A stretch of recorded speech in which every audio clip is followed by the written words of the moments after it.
नमस्कार। समसामयिक विषयों पर आधारित कार्यक्रम विशेष में आप सभी का स्वागत है। मैं हूं प्रीति सिंह। आजादी के बाद 72 साल तक अनुच्छेद 370 के तहत मिले विशेष अधिकारों और देश की मुख्य धारा से कटे होने के कारण जम्मू कश्मीर विकास की राह में मीलों पीछे छूट गया था। अपनी राजनीति चलाने और जम्मू कश्मीर को अपनी गद्दी समझने वाले कुछ लोगों ने आम जनता को अलग अलग कहानी सुनाकर 72 साल तक फुसला कर रखा। इससे न सिर्फ जम्मू कश्मीर को नुकसान हुआ बल्कि वहां के आवाम और अर्थव्यवस्था को भी काफी हानि हुई।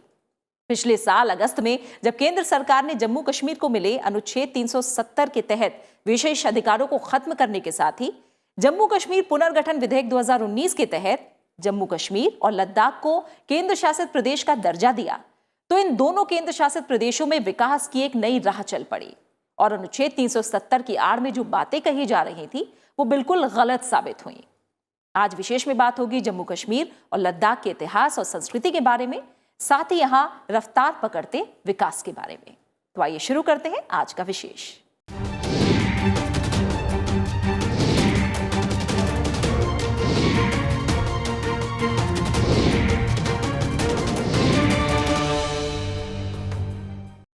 खूबसूरत वादियों और पहाड़ों से घिरे जम्मू कश्मीर और लद्दाख दरअसल 3 अलग अलग क्षेत्र हैं। हजारों साल से भी ज्यादा पुराने इन इलाकों का इतिहास, भौगोलिक संरचना और संस्कृति जितनी दिलचस्प है उतने ही सामरिक रूप से भारत के लिए महत्वपूर्ण भी। आइए जानते हैं जम्मू कश्मीर और लद्दाख के इतिहास और संस्कृति के बारे में।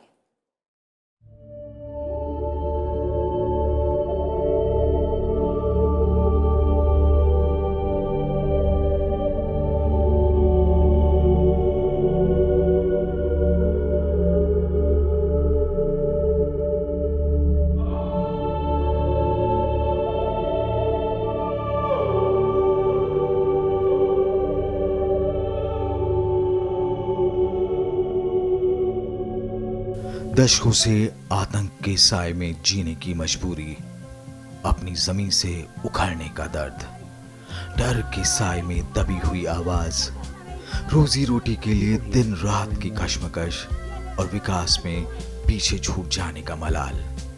कमोबेश हर कश्मीरी की यही दर्द भरी दास्तां थी जो बातों बातों में झलक ही जाती थी। दशकों पुराने इस दुख और दर्द को खत्म करने की शुरुआत 1 साल पहले तब हुई जब जम्मू कश्मीर को अनुच्छेद 370 के तहत मिले विशेष दर्जे को खत्म करने के साथ जम्मू और कश्मीर पुनर्गठन विधेयक 2019 के तहत जम्मू कश्मीर और लद्दाख को केंद्र शासित प्रदेश का दर्जा दिया गया। इसके साथ उदय हुआ 2 केंद्र शासित प्रदेशों का, जम्मू कश्मीर और लद्दाख। इस बदलाव के बाद इस इलाके के लोग केंद्र सरकार के सभी कार्यक्रमों और कानून तक अपनी पहुंच को सुनिश्चित करने में सक्षम हो गए, जिनमें वंचितों के लिए आरक्षण का अधिकार से लेकर शिक्षा का अधिकार, सूचना का अधिकार, न्यूनतम मजदूरी अधिनियम और अल्पसंख्यक अधिनियम शामिल हैं। कश्मीर को जन्नत कहा जाता है, जो यहाँ पर आता यहीं का होकर रह जाता। पहले कानून कुछ ऐसे थे कि यहाँ कोई एक अदद मकान के लिए जमीन तक नहीं खरीद सकता था, लेकिन अब केंद्र सरकार ने जम्मू कश्मीर में भूमि स्वामित्व अधिनियम संबंधी कानून में बड़ा संशोधन करते हुए नए भूमि कानून को लागू कर दिया है। अब कोई भी भारतीय अपने सपने को साकार करते हुए जम्मू कश्मीर में जमीन खरीद सकता है, यहाँ बस सकता है और उसे बेच भी सकता है। परिवर्तनों से भरे इस 1 साल में चुनौतियां भी कम नहीं थीं। लोगों की समृद्धि, शांति और कल्याण सुनिश्चित करने के लिए चौतरफा विकास में तेजी लाना और सभी क्षेत्रों में भ्रष्टाचार मुक्त शासन प्रदान करना बड़ी चुनौतियां थीं। लेकिन केंद्र सरकार की ईमानदार कोशिश और कठिन मेहनत ने इन चुनौतियों को अवसर में बदल दिया। घाटी में अमन चैन की बहाली के लिए सबसे जरूरी था आतंक पर लगाम लगाना। केंद्र शासित प्रदेश बनने के बाद सरकार ने सुरक्षा व्यवस्था को और ज्यादा मजबूत किया। इसका नतीजा भी निकला और आतंकवादी गतिविधियों में कमी आई। इस साल जनवरी से मई के दौरान 78 आतंकियों को मारा गया, जबकि पिछले साल ये संख्या 101 थी। इस दौरान आतंकवादी गतिविधियां भी 223 से घटकर 78 पर आ गईं। आतंकवादी गतिविधियों में गिरावट का कारण भी था। एक तरफ सुरक्षा एजेंसियां ज्यादा मुस्तैद थीं, वहीं घाटी का युवा अमन में विश्वास करने लगा था। उसे अपना भविष्य दिख रहा था। दरअसल प्रधानमंत्री ने इस क्षेत्र के युवाओं, खासकर कश्मीर घाटी में पथ से भटके लोगों से विकास की ऐतिहासिक यात्रा का हिस्सा बनने और बड़े उद्देश्य की पूर्ति के लिए एक साथ चलने की जो अपील की है, उसके ठोस परिणाम जमीनी स्तर पर दिख रहे हैं। जम्मू कश्मीर में स्थानीय इकाइयों के जनप्रतिनिधि सक्रियता और संवेदनशीलता के साथ विकास के नए युग को आगे बढ़ा रहे हैं। इसी का नतीजा था जम्मू कश्मीर में ब्लॉक डेवलपमेंट काउंसिल के चुनाव में 98% से भी ज्यादा मतदान।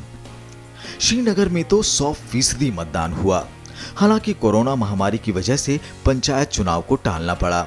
विकास और अमन की शानदार मिसाल है प्रदेश में लोकतंत्र को लेकर लोगों का विश्वास और भागीदारी। पिछले एक साल के दौरान जम्मू कश्मीर ने विकास की नई यात्रा का बड़ा महत्वपूर्ण पड़ाव पार किया है। ये एक साल यहाँ की महिलाओं को, दलितों को मूलभूत अधिकारों को देने वाला साल भी रहा। ये साल शरणार्थियों को गरिमापूर्ण जीवन देने का भी साल रहा। विकास का लाभ गांव और गरीब तक पहुंचने के लिए गांव की ओर यानी बैक टू विलेजेस जैसे खास अभियान चलाए जा रहे हैं। आयुष्मान योजना को बेहतरीन तरीके से जम्मू कश्मीर और लद्दाख के क्षेत्रों में उपयोग किया जा रहा है। जम्मू कश्मीर के लोगों की शिकायत रहती थी कि उनके साथ सौतेला व्यवहार किया जाता है और केंद्र सरकार उनकी सुध नहीं लेती। क्षेत्र के लोगों की इस शिकायत को दूर करने और उनमें एक नया विश्वास जगाने के लिए केंद्र सरकार ने इस साल 18 जनवरी से लेकर 24 जनवरी के बीच एक खास कार्यक्रम चलाया, जिसके तहत 36 केंद्रीय मंत्रियों ने क्षेत्र के 60 जगहों का दौरा कर विकास और सहायता कार्यक्रमों की प्रगति का जायजा लिया। इसके साथ ही इस कार्यक्रम के तहत 5 उद्देश्यों को पूरा करने का लक्ष्य रखा गया। ये थे जम्मू कश्मीर के सभी नागरिकों को सरकार की 55 स्कीमों का 100% लाभ, पीएमडीपी समेत क्षेत्र में इंफ्रास्ट्रक्चर का तेजी से विकास, बड़ी और खास परियोजनाएं, सुशासन और कानून के तहत सभी को समान अवसर और प्रगति करने का मौका। इस कार्यक्रम के तहत करीब 300 परियोजनाओं का उद्घाटन किया गया। सरकार ने जम्मू और कश्मीर में एम्स की तर्ज पर संस्थान खोलने और 7 मेडिकल कॉलेजेस खोलने को भी मंजूरी दी है। एक मेडिकल कॉलेज लेह में भी खोला जाएगा। केंद्र शासित प्रदेश बनने का जम्मू कश्मीर के सरकारी कर्मचारियों को फायदा भी हुआ। करीब 4.5 लाख कर्मचारियों को 7वें वेतन आयोग के हिसाब से तनख्वाह और सुविधाएं मिली। प्रदेश में आर्थिक गतिविधियां बढ़ाने के लिए भी सरकार भरसक प्रयास कर रही है। इन प्रयासों का ही नतीजा है कि धारा 370 हटने के बाद से जिला औद्योगिक केंद्रों में सैकड़ों इकाइयों ने खुद को पंजीकृत कराया है। साथ ही बड़ी बड़ी कंपनियों ने अपनी रुचि दिखाते हुए हजारों करोड़ों रुपए के सैकड़ों प्रस्ताव दिए हैं। इन सब से रोजगार में काफी वृद्धि होने की उम्मीद है। क्षेत्र का एक और बड़ा मुद्दा था डोमिसाइल का, जिसके बारे में मई के महीने में सरकार ने नई नीति का ऐलान कर दिया। अब उन लोगों को जम्मू कश्मीर का निवासी कहलाने का हक है जो 15 साल तक इस क्षेत्र में रह रहे हैं या 7 साल तक पढ़ाई की है, या फिर वो लोग जो यहाँ 10 साल तक लगातार नौकरी कर रहे हैं। जम्मू कश्मीर के साथ ही लद्दाख की बरसों पुरानी मांग, आकांक्षाएं और उम्मीदें भी पूरी हो रही हैं और लद्दाख विकास के नए शिखर की तरफ बढ़ रहा है। सरकार वहां केंद्रीय विश्वविद्यालय बना रही है, नए शोध संस्थान बन रहे हैं, बिजली के लिए 7,500 मेगावाट के सोलर पार्क के निर्माण की योजना भी बन रही है। लद्दाख को केंद्र शासित प्रदेश बना करके बरसों पुरानी जो उनकी मांग थी, उनकी आकांक्षा थी, उस आकांक्षा को हमने पूर्ण करने का, उनको सम्मानित करने का एक बहुत बड़ा काम किया है। हिमालय की ऊंचाइयों में बसा लद्दाख विकास के नए शिखर की ओर आगे बढ़ रहा है। अब सेंट्रल यूनिवर्सिटी वहां पर बन रही है, नए रिसर्च सेंटर बन रहे हैं, होटल मैनेजमेंट के कोर्सेज वहां चल रहे हैं, बिजली के लिए 7,500 मेगावाट के सोलर पार्क के निर्माण की योजना बन रही है। लेकिन मेरे प्यारे देशवासियों, लद्दाख की कई विशेषता है, उन विशेषताओं को हमें संभालना भी है, संवारना भी है। लद्दाख स्वायत्त पर्वतीय परिषद लेह में भी चुनाव हुए। 22 अक्टूबर को हुए मतदान में 26 सीटों पर हुए चुनाव में जनता ने बीजेपी को बहुमत देकर विकास के लिए चल रहे कामों पर मुहर लगा दी। केंद्र शासित प्रदेश बनने के बाद इस क्षेत्र में ये पहली लोकतांत्रिक कवायद थी। बेहतरीन सड़कों और राष्ट्रीय राजमार्गों की बदौलत इस क्षेत्र में भीतर कनेक्टिविटी जिसकी अब तक कमी रही थी, उसके बढ़ जाने से विभाजन के बाद रोजगार के नए अवसरों को बढ़ाने में काफी मदद मिल रही है। सामरिक दृष्टि से महत्वपूर्ण सुरंगों के निर्माण से इस क्षेत्र का महत्व और ज्यादा बढ़ गया है। इस क्षेत्र में विकास को एक नया आयाम देते हुए प्रधानमंत्री ने 3 अक्टूबर को दुनिया की सबसे लंबी और सामरिक रूप में बेहद महत्वपूर्ण सुरंग अटल टनल देश को समर्पित की। इस टनल से लेह और मनाली के बीच की दूरी 46 किलोमीटर कम हो गई। इस टनल के रास्ते लद्दाख में तैनात सैनिकों से साल भर बेहतर संपर्क बना रहेगा। यही नहीं, विकास की नई इबारत लिखने के लिए कश्मीर घाटी को लद्दाख क्षेत्र से हर मौसम में जोड़ने वाली जोजिला सुरंग परियोजना का शिलान्यास भी प्रधानमंत्री ने कर दिया है। इस सुरंग के बनने के बाद श्रीनगर और लेह के बीच सफर में लगने वाले समय में 3 घंटे 15 मिनट की कमी आएगी। 14.2 किलोमीटर लंबी इस सुरंग के निर्माण के बाद लेह, करगिल और श्रीनगर के बीच हर मौसम में कनेक्टिविटी बनी रहेगी। दरअसल केंद्र सरकार ने इस पूरे क्षेत्र के लिए समावेशी विकास और पारदर्शी शासन के एक नए युग की शुरुआत करते हुए शांति और प्रगति का एक महत्वाकांक्षी रोड मैप तैयार किया। इसमें अत्याधुनिक संरचना के निर्माण के लिए एकीकृत दृष्टिकोण अपनाया। साथ ही कुटीर, हस्तशिल्प, हथकरघा और बागवानी उद्यमों समेत लघु, मध्यम और सूक्ष्म उद्यमों के बीच कई सामाजिक कल्याण और रोजगार सृजन योजनाएं और कार्यक्रमों की तेजी से शुरुआत की। इन सभी का उद्देश्य तीनों क्षेत्रों में व्यापक विकास और समाज के वंचित वर्गों की सामाजिक आर्थिक उन्नति करना है। और अब इन प्रयासों का नतीजा दिखने लगा है। Bureau report, Rajya Sabha TV. Jammu और कश्मीर राज्य से 2 केंद्र शासित प्रदेश जम्मू कश्मीर और लद्दाख को बने 1 साल पूरे हो गए। 31 अक्टूबर 2019 से जम्मू और कश्मीर राज्य को जम्मू कश्मीर और लद्दाख केंद्र शासित प्रदेशों में आधिकारिक रूप से विभाजित कर दिया गया। सरदार वल्लभ भाई पटेल की जयंती होने के कारण 31 अक्टूबर का प्रतीकात्मक महत्व है। इसलिए इस दिन को दोनों नवगठित संघ शासित प्रदेशों में नौकरशाही के स्तर पर कामकाज की शुरुआत के लिए चुना गया।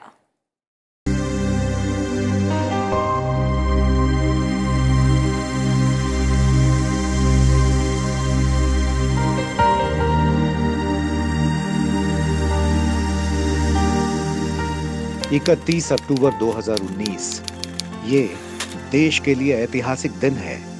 2019 में 31 अक्टूबर से ही 2 नए केंद्र शासित प्रदेश जम्मू कश्मीर और लद्दाख अस्तित्व में आ गए। 2 नए केंद्र शासित प्रदेश बनने के साथ ही जम्मू कश्मीर का विशेष दर्जा भी खत्म हो गया। बीते 72 सालों से अब तक एक ही राज्य का हिस्सा रहे दोनों क्षेत्र अलग अलग केंद्र शासित प्रदेश बन गए। 31 अक्टूबर 2019 को जम्मू कश्मीर हाई कोर्ट की चीफ जस्टिस गीता मित्तल ने श्रीनगर में जम्मू कश्मीर के पहले उपराज्यपाल गिरीश चंद्र मुर्मू को पद और गोपनीयता की शपथ दिलाई। वहीं इस दिन राधा कृष्ण माथुर ने लद्दाख के उपराज्यपाल के रूप में शपथ ली।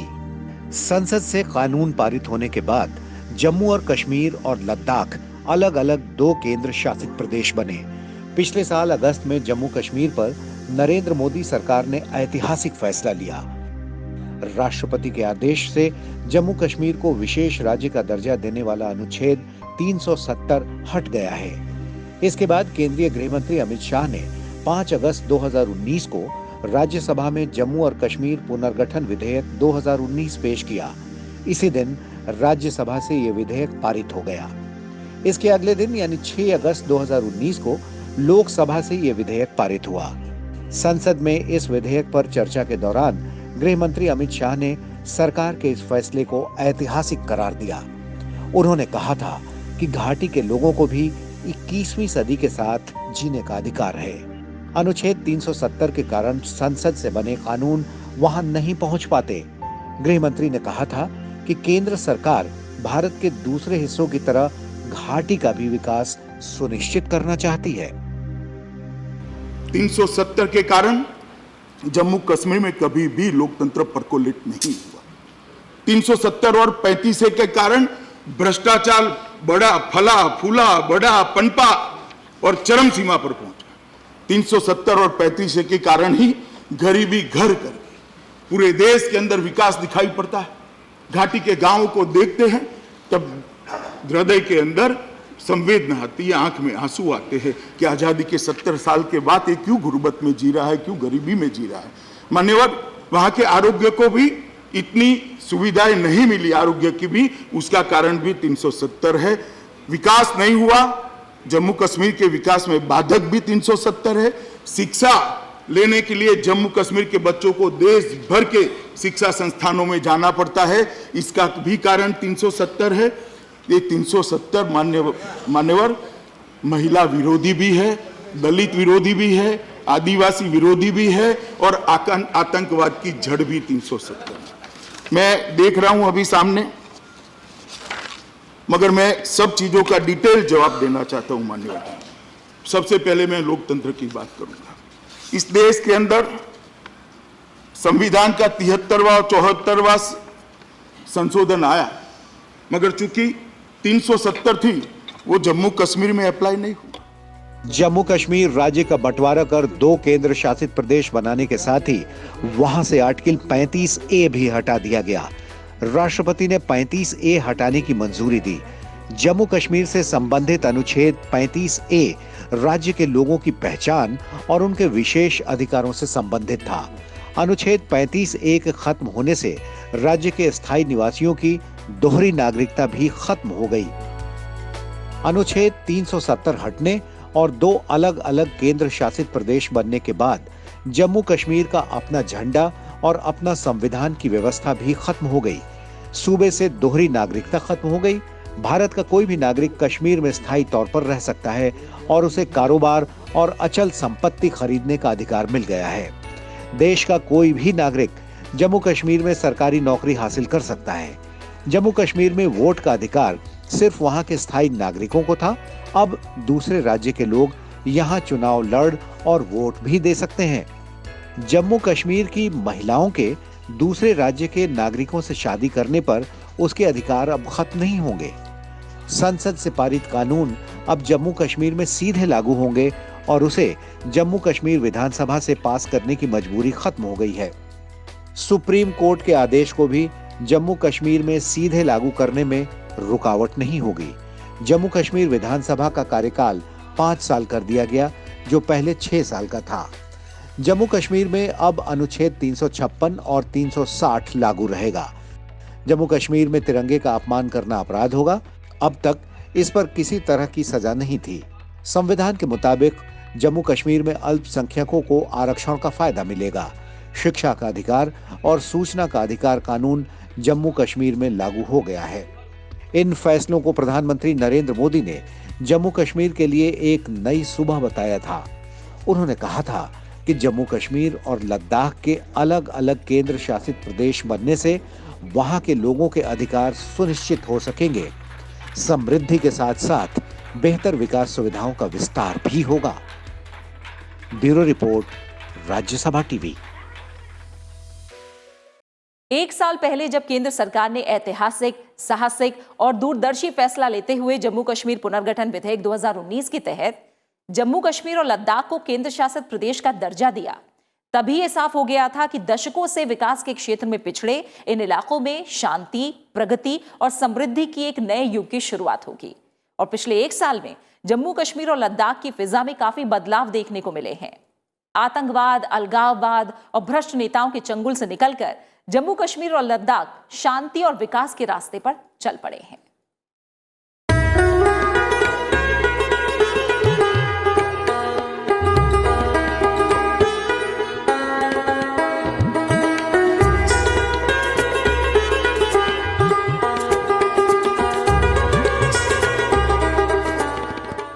जम्मू और कश्मीर राज्य के पुनर्गठन के जरिए जम्मू और विधानसभा के साथ केंद्र शासित प्रदेश बना।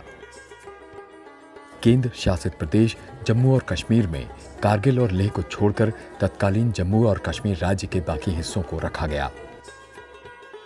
जम्मू और कश्मीर के प्रशासक के तौर पर लेफ्टिनेंट गवर्नर यानी उपराज्यपाल की व्यवस्था की गई। राष्ट्रपति लेफ्टिनेंट गवर्नर की नियुक्ति करते हैं। केंद्र शासित प्रदेश जम्मू और कश्मीर के लिए विधानसभा की व्यवस्था की गई है। जम्मू कश्मीर पुनर्गठन कानून की धारा 60 के तहत जम्मू कश्मीर केंद्र शासित प्रदेश में विधानसभा सीटों की संख्या 107 से बढ़ाकर 114 की जाएगी। दो अलग अलग केंद्र शासित प्रदेश बनने से पहले जम्मू कश्मीर राज्य की विधानसभा में 111 सीटें थीं। इनमें से 24 सीटें पाक अधिकृत कश्मीर में पड़ती हैं। बाकी बची 87 सीटों में से 46 सीटें कश्मीर घाटी, 37 सीटें जम्मू और 4 सीटें लद्दाख में पड़ती हैं। लद्दाख के अलग केंद्र शासित प्रदेश बनने के बाद मौजूदा जम्मू कश्मीर केंद्र शासित प्रदेश में फिलहाल 83 विधानसभा सीटें ऐसी बचती हैं जिन पर चुनाव होते हैं। पाक अधिकृत कश्मीर की 24 सीटें मिलाकर फिलहाल जम्मू कश्मीर विधानसभा में 107 सीटें हैं, जो परिसीमन के बाद 114 हो जाएंगी। इस तरह से पाक अधिकृत कश्मीर की 24 सीटों को छोड़कर जम्मू कश्मीर में अब विधानसभा सीटें 83 से 90 हो जाएंगी जिन पर चुनाव होते हैं। जम्मू कश्मीर में परिसीमन की प्रक्रिया के जल्द पूरी होने की उम्मीद है। जम्मू और कश्मीर में आखिरी बार परिसीमन 1995 में हुआ था। राज्य के पुनर्गठन के बाद केंद्र शासित प्रदेश जम्मू कश्मीर में लोकसभा की 5 सीटें हैं और लद्दाख में 1 सीट है। केंद्र शासित प्रदेश जम्मू और कश्मीर की विधानसभा में अनुसूचित जातियों और अनुसूचित जनजातियों के लिए जनसंख्या के आधार पर सीटें आरक्षित करने का भी प्रावधान किया गया है। इसके अलावा लेफ्टिनेंट गवर्नर विधानसभा में उचित प्रतिनिधित्व न होने पर महिलाओं को प्रतिनिधित्व देने के लिए 2 सदस्यों को नामित कर सकते हैं। विधानसभा की अवधि 5 बरस की होगी। केंद्र शासित प्रदेश बनने से पहले यहाँ की विधानसभा का कार्यकाल 6 बरस का था। पुनर्गठन के बाद जम्मू और कश्मीर की विधान परिषद समाप्त हो गई है।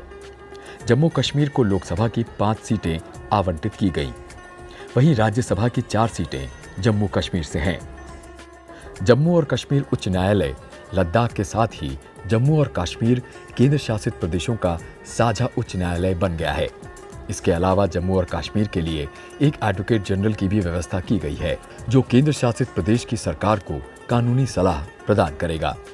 2 केंद्र शासित प्रदेश बनने के साथ ही जम्मू कश्मीर और लद्दाख में 106 केंद्रीय कानून लागू हो गए हैं। पुनर्गठन कानून में प्रावधान किया गया है कि 166 राज्य कानून प्रभावी बने रहेंगे और 7 कानूनों को संशोधनों के साथ लागू किया जाएगा। 153 राज्य कानून को खत्म कर दिया गया है। पहले सिर्फ जम्मू और कश्मीर के स्थायी निवासियों को लैंड लीज दी जा सकती थी, लेकिन पुनर्गठन के बाद ये पाबंदी हटा दी गई है।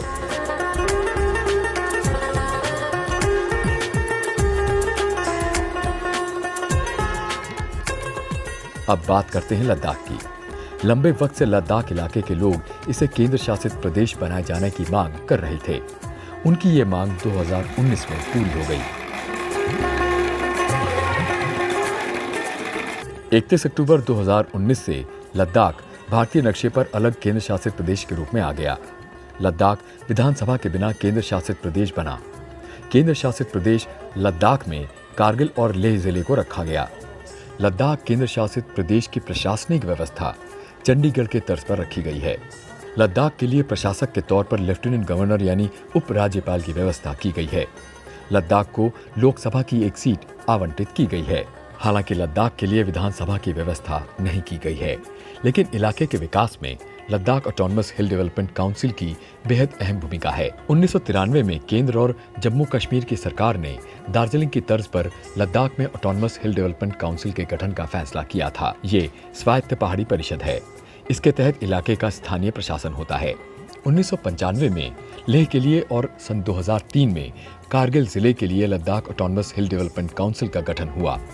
ये एक निर्वाचित काउंसिल है, जिसके इन दोनों जिलों में कुल 30 सदस्य हैं। इनमें से 26 सदस्यों को जनता सीधे चुनती है और 4 को नामित किया जाता है। लद्दाख ऑटोनमस हिल डेवलपमेंट काउंसिल के पास ग्राम पंचायतों के साथ मिलकर आर्थिक विकास, सेहत, शिक्षा, जमीन के उपयोग, टैक्सेशन और स्थानीय शासन से जुड़े फैसले लेने का अधिकार है। इन काउंसिल को जो शक्तियां दी गई हैं वो भारतीय संविधान की 6ठी अनुसूची के अनुरूप है। 2018 में लद्दाख ऑटोनमस हिल डेवलपमेंट काउंसिल अधिनियम में संशोधन करके इन काउंसिल्स को और अधिकार दिए गए। संशोधन से इन काउंसिल को आर्थिक, विधायी और प्रशासनिक मजबूती मिली। काउंसिल को अधिक स्वायत्तता और वित्तीय शक्ति दी गई है। इसके बाद ये काउंसिल देश के सबसे अधिक अधिकार वाले ऑटोनमस हिल डेवलपमेंट काउंसिल्स बन गए हैं। जम्मू कश्मीर और लद्दाख के अलग अलग केंद्र शासित प्रदेश बनने के बाद इन इलाकों में विकास की नई राह खुल गई है। Bureau report, Rajya Sabha TV. अब बात करते हैं केंद्र शासित प्रदेश जम्मू कश्मीर और लद्दाख के विधायी और प्रशासनिक ढांचे की। अगस्त 2019 में अनुच्छेद 370 और 35 से इतिहास के पन्ने में दर्ज हो गए। इसके साथ ही 31 अक्टूबर से भारत के नक्शे पर जम्मू कश्मीर राज्य की जगह 2 नए केंद्र शासित प्रदेश अस्तित्व में आ गए।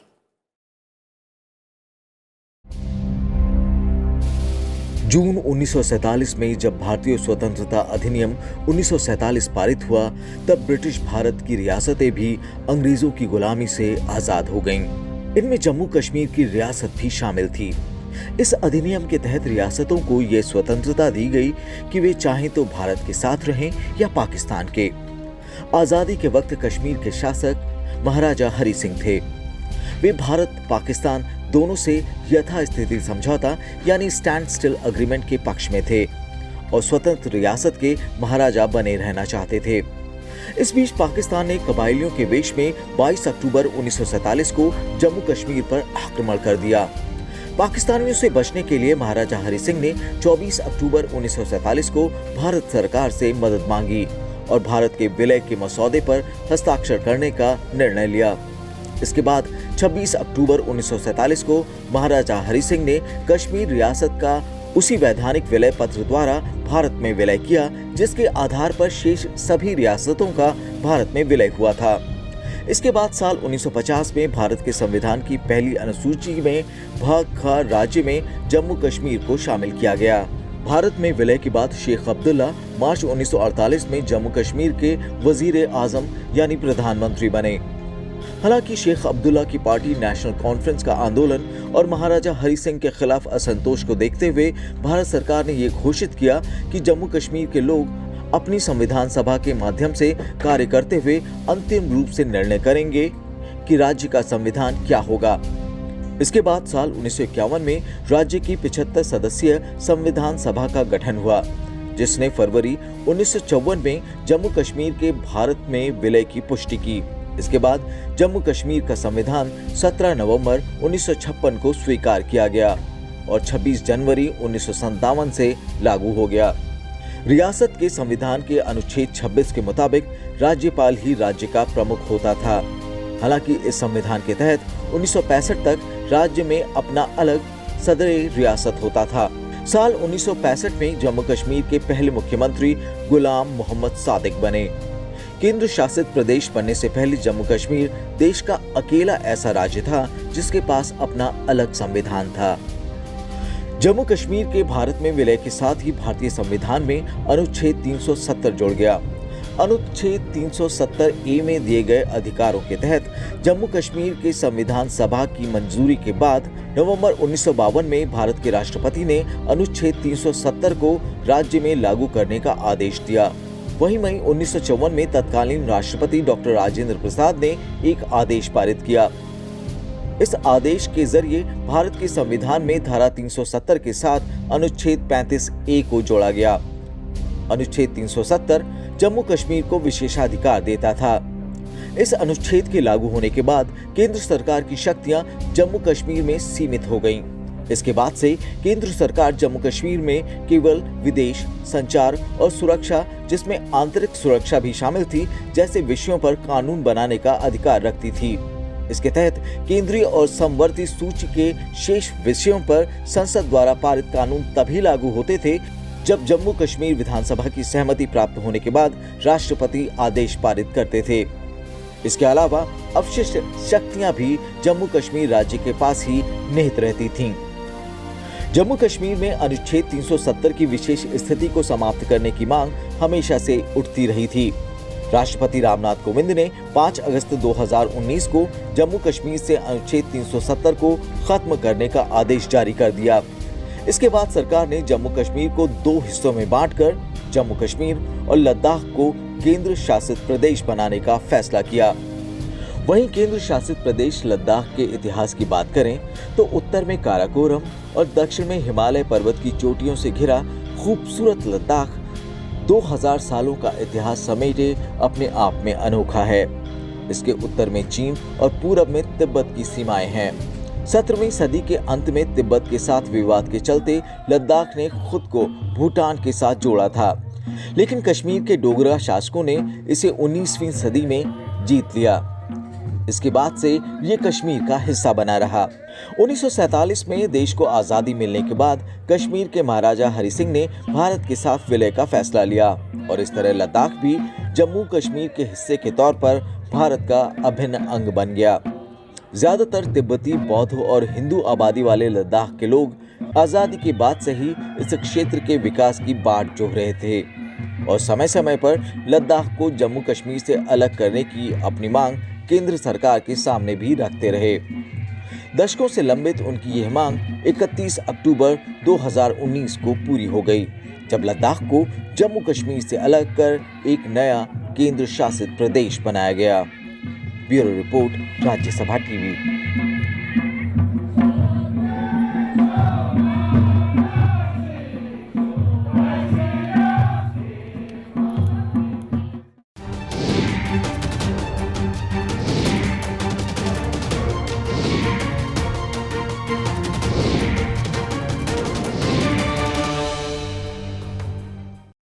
इसी के साथ आज के विशेष में फिलहाल इतना ही। आप हमारे इस कार्यक्रम को YouTube पर भी देख सकते हैं और अपनी राय और सुझाव हमारे साथ साझा कर सकते हैं।